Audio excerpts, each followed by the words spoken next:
ಜೀರ್ಣಕ್ರಿಯೆಗೆ ಮೊಸರು ಎಷ್ಟು ಕೆಲಸ ಮಾಡುತ್ತೆ ಸರ್, ಎಷ್ಟು ಅಗತ್ಯ ಅದು ದೇಹಕ್ಕೆ? ಮೊಸರು ಇಲ್ದಾನೆ ಆಹಾರನೇ ತಗೋಬಾರ್ದು ನಾನು ಕೇಳಿದ್ರೆ. ಹೌದಾ? ಮೊಸರಿಲ್ದೆ ಆಹಾರವನ್ನೇ ಬಳಸ್ತಕ್ಕಂಥದ್ದು ಡೇಂಜರ್. ಯಾಕೆ ಅಂತಂತಂದ್ರೆ ಆಹಾರದಲ್ಲಿ ನಾನು ಯಾಕೆ ಹೇಳಿದೆ ಅಂದ್ರೆ, ನಾನು ಅಬ್ಸಲ್ಯೂಟ್ ಆಗಿ ಹೇಳಿರ್ಬೋದು, but it's a relative thing. ಎಲ್ರಿಗೂ ಮೊಸರು ಆಗ್ದಲೇ ಇರ್ಬೋದು, ಬೇರೆ ಬೇರೆ ಕಾರಣಗಳಿರುತ್ತೆ. ಬಟ್ ನಾನು ಯಾಕೆ ಹೇಳಿದೆ ಅಂದ್ರೆ, ಫರ್ಮೆಂಟೆಡ್ ಫುಡ್ ಆಹಾರದಲ್ಲಿ ಇರಬೇಕು. ನಮ್ಮ ಜೀರ್ಣ ಶಕ್ತಿಗೆ ಒಳ್ಳೆ ಬ್ಯಾಕ್ಟೀರಿಯಾ ಬೇಕು. ನಮ್ಮ ಇಡೀ ಗಟ್ ಫ್ಲೋರಾ ಅಂತ ಕರಿತೀವಿ. ಸಣ್ಣ ಕರಳು ದೊಡ್ಡ ಕರಳಲ್ಲೆಲ್ಲ ಬ್ಯಾಕ್ಟೀರಿಯಾ ಇರುತ್ತೆ, normal bacteria, millions and millions of bacteria.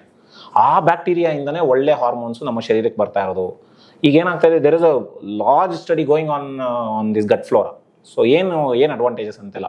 So ಇದರಿಂದ ನಮಗೆ ಬೊಜ್ಜು ಕಮ್ಮಿ ಆಗುತ್ತೆ, ನಮ್ಮ ಮೆಮೊರಿ ಪವರ್ಗೆ, ನಮ್ಮ ಹೃದಯಕ್ಕೆ, ನಮ್ಮ ಲಿವರ್ ಎಲ್ಲದಕ್ಕೂ ಗಟ್ ಫ್ಲೋರಾ ಲಿಂಕ್ ಮಾಡ್ಬಿಡ್ತಾ ಇದ್ದಾರೆ ಇವಾಗ.